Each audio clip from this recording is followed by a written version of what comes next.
positive impressions, sort of balancing out, I guess, if you will, negative impressions.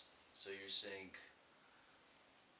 I guess I'm interpreting it then as conditioning ourselves to think in a positive way, or to think, to concentrate on bliss and peace and these ideas, then works in a way to counteract negative thoughts.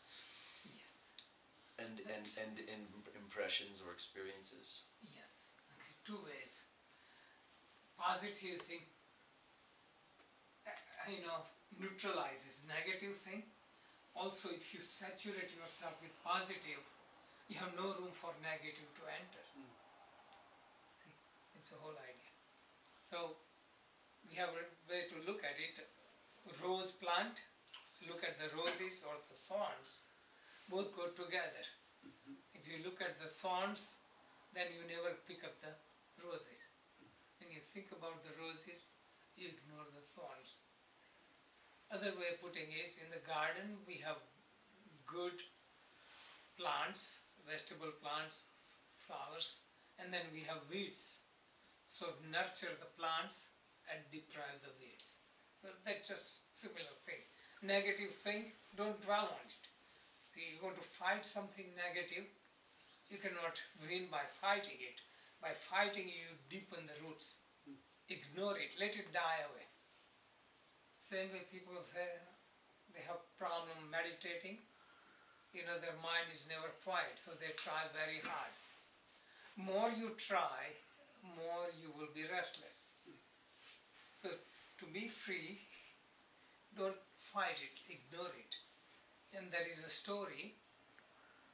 There was one enlightened master and a disciple wanted to get some mantra, some initiation, so he can evolve spiritually and can perform many miracles. And master agreed. But he put one condition. Okay? Master lived on the hilltop, the disciple at the bottom. Come early in the morning at 4 o'clock, And then just notice the first thing you observe, or whatever you see. Okay? So he came and he told the master, I saw a monkey on the way. I said, okay, I teach you the technique. This is the technique, this is what you do. All you do is not to think of monkey, everything else you practice the technique. So more he tried not to think about the monkey, more and more he thought about the monkey. Okay, that's right. So more and more we try to avoid something, it gets hold of our mind. So ignore it, let it die. Same way, any thought comes, don't try to justify it. Ignore it, don't give nourishment. And this is also true in interacting with someone. When there are two vessels, two containers together, they bang and make noise. So you don't make noise with only one container, two of them striking. So if somebody gives you, says something, insults you, say anything, if you remain neutral, that ends the thing. But if you talk, you react, the chain reaction goes on. Same thing. Deprive what you don't want and nurture what you want. And this is not only external, intellectual, but deep inside. Wherever your intention is, whatever your goal is, whatever your undercurrent is, that is what we see. Because if you have wrong kind of undercurrent, you see something else. You go to a temple or you go to a spiritual place, and you are a movie star, so you look at beautiful people. If you're a singer, you think about somebody who sings really good. If you are in the business, you look at all the ornament ladies wearing, how precious they are.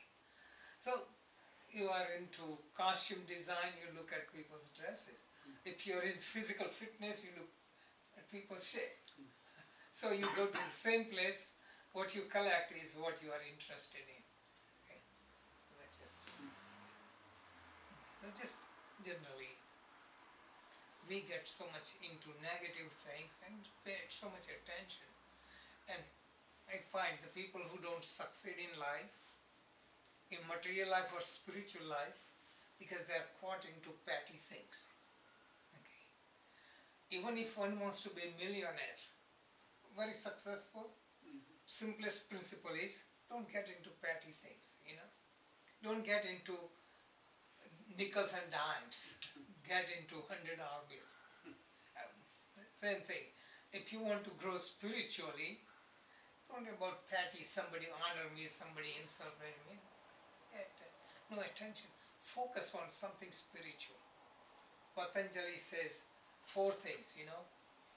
Maitri, Karuna, Mudita, Upekshana. These are the 4 things.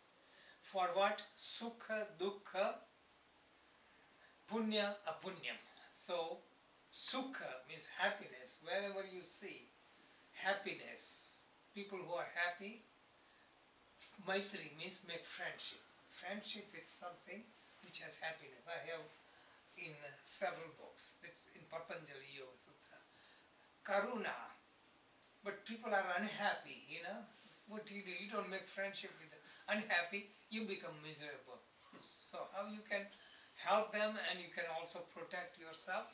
It's called karuna or compassion. You know, that you release yourself. You feel for them, provide them, but you don't get.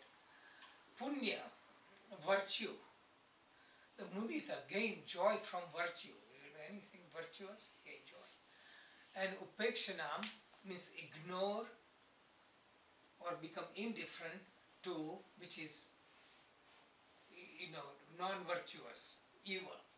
People who are evil or evil thoughts, be indifferent, keep away from them, just ignore them, don't try to. So for example, if somebody is not ready for any of this, I don't open my mouth.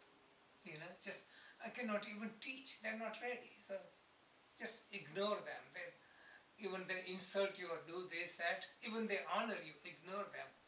Because those who are at that level, you know that they honor you, the next day they will kick you. So anything that is evil, keep distance. It's just indifferent. Okay, so I'm just explaining. So these are some of the things. So dwell on things. So the mantra of surrender gives us that. So